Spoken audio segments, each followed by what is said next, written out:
শেষ মুহূর্তে রুদ্র মুক্তি নিয়ে হাজির হয়ে ভিক্টরকে পুলিশে দিয়ে খেলা ঘুরিয়ে দিল সূর্য।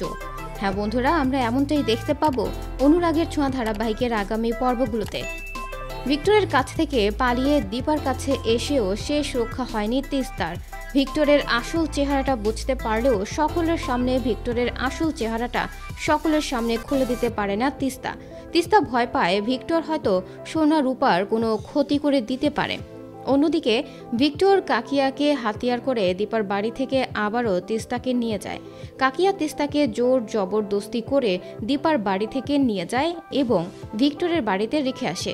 তিস্তাকে নিজের বাড়িতে নিয়ে গিয়ে ভিক্টর যখন আবারও তিস্তার উপর অত্যাচার চালাতে থাকে, তিস্তার গলায় ছুরি ধরে তিস্তাকে মারার চেষ্টা করে, ঠিক তখনই সেখানে হাজির হয় অর্জুন এবং দীপা। তিস্তা কাঁদতে কাঁদতে দীপাকে জড়িয়ে ধরে। অন্যদিকে অর্জুন কোমরের ব্লেড খুলে ইচ্ছে মতো ধুলাই করতে থাকে। দীপা তিস্তার কাছে আসার আগে কাকিয়া এবং প্রবীর বাবুকে সবকিছু জানিয়ে আসে। কাকিয়া ছুটে আসে ভিক্টরের বাড়িতে। ভিক্টরের কর্মকাণ্ড দেখে অবাক হয়ে যায় কাকিয়া। কাকিয়া দীপার কাছে ক্ষমা চায় এবং বুঝতে পারে দীপা এতদিন যা বলছে সব সত্যি বলছে। তিস্তা ভিক্টরের কাছে অত্যাচারিত হচ্ছিল।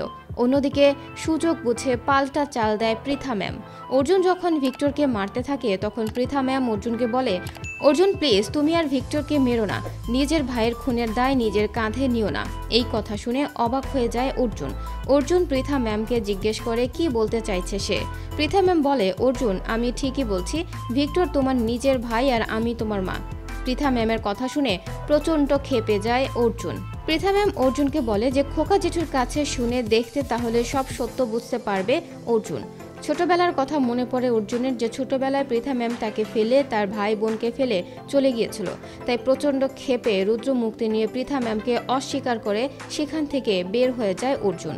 অন্যদিকে পৃথা ম্যাম নাটক করে ভিক্টরকে পুলিশের হাতে তুলে দেয়। কাকিয়া তিস্তাকে নিয়ে যাওয়ার চেষ্টা করলেও কিছুতেই কাকিয়ার সাথে যায় না তিস্তা, বরং সে দীপার সাথে অর্জুনদের বাড়িতে যায়।